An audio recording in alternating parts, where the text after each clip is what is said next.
SCP-1440. Le vieil homme de nulle part. Classe, Keter. SCP-1440 est un homme d'origine ethnique et d'âge inconnu. Lorsqu'il est questionné sur son nom, le lieu et le moment de sa naissance, SCP-1440 refusera de répondre, mais on ignore si cela est dû au fait que l'objet ne veut pas partager cette information ou bien s'il ne la possède pas. Bien que l'aspect du sujet soit celle d'un octogénaire, il n'a pas montré de signe de vieillissement en 50 ans depuis que la Fondation ait porté son attention sur lui. La nature anormale de SCP-1440 devient évidente une fois qu'un contact est établi avec des humains ou des objets artificiels et qu'il reste en contact avec eux pendant plus de quelques jours. SCP-1440 a un effet nocif sur tout ce qui touche à l'humanité. Une exposition prolongée à tout objet artificiel ou d'une personne causera des événements de plus en plus destructeurs qui se produiront dans le voisinage de SCP-1440, jusqu'à la destruction ou la mort de l'élément humain. Les seules exceptions à cette règle sont SCP-1440 lui-même, ses biens, ses vêtements, un sac en matériaux non identifiés, un paquet de cartes à jouer usées, et une tasse en verre. SCP-1440 semble être conscient de son effet sur les populations humaines, et tentera d'éviter d'entrer en contact avec eux à chaque fois que cela est possible.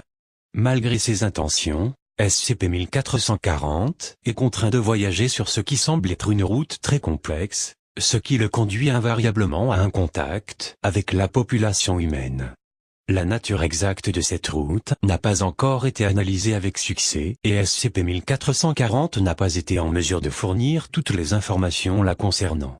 Le sujet n'est pas activement hostile et ne résistera pas aux tentatives de le confiner. Mais toutes ces tentatives jusqu'ici échouées ont conduit à une perte considérable de ressources et de personnel en raison des propriétés mentionnées ci-dessus.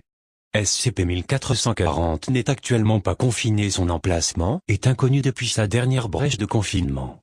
En raison de la nature de SCP-1440, la Fondation peut ne pas avoir les moyens de le contenir sans risquer des lourdes pertes de ressources et de personnel. Tant que des procédures de confinement appropriées ne peuvent être trouvées, la Fondation doit se concentrer sur la localisation et la surveillance de SCP-1440 afin de réduire au minimum l'exposition des civils grâce à l'identification des habitudes de voyage de SCP-1440. SCP-1440 a été porté à l'attention de la Fondation le jour où SCP-1440 a rencontré le docteur, un chercheur du site, sur son trajet au travail.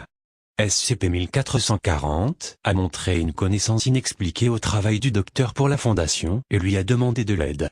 Lorsque le docteur s'enquit de la nature de l'aide nécessaire au sujet, il a répondu qu'il espérait que la Fondation sera en mesure de le détruire.